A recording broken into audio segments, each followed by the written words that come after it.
খুলনার দিঘলিয়া উপজেলার দিয়ারা খেয়াঘাট এলাকায় নির্মম হত্যাকাণ্ডে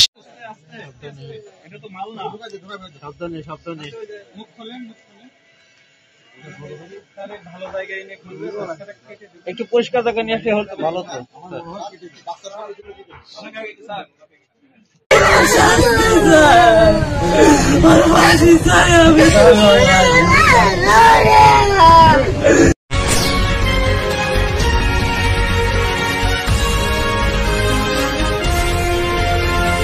এলাকাবাসী অত্যন্ত দুঃখের সঙ্গে বলতে হয়, আমরা যখন ভাবে নিয়ে বিভিন্ন উপজেলা এলাকার বাতাসে প্রকম্পিত করে দিয়ে মায়ের বাপের বুক খালি করে আমাদের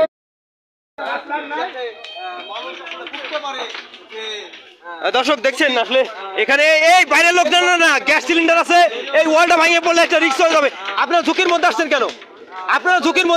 বলেন, আপনারা একটু দূরে থাকেন। খুলনার দিঘলিয়া উপজেলার খেয়াঘাট সংলগ্ন এলাকায় 7 বছর বয়সী শিশু জিসান হত্যার ঘটনায় বিক্ষুব্ধ এলাকাবাসী ও মন্ডল মিলের শ্রমিকরা অভিযুক্ত ফয়সালের বাড়িতে ভাঙচুর ও অগ্নিসংযোগ করেছে। বিস্তারিত থাকছে মামুন হাসান।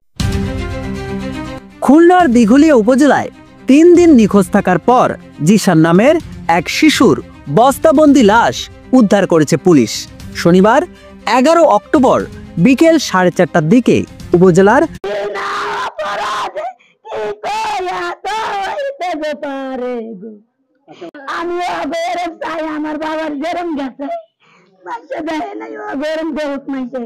খুলনার দিঘলিয়ায় 7 বছরের শিশু 7 বছর বয়সী জিসানের নিঃশব্দ বিবিগলতা আমাদের ঘুম হারাম করে দেয়।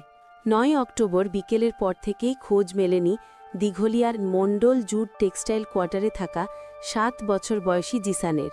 3 দিন পর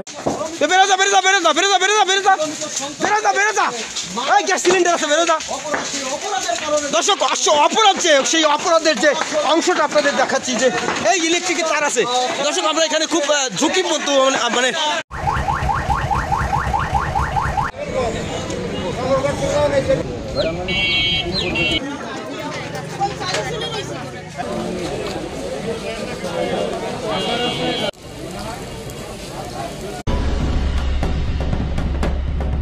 মাটির নিচে পুঁতে রাখা ছিল জিসানের মরদেহ। নিখোঁজের 3 দিন পর জিসানের মরদেহ উদ্ধার। নৌবাহিনীর গোয়েন্দা শাখা ও দিঘলিয়া থানা পুলিশের অক্লান্ত প্রচেষ্টায়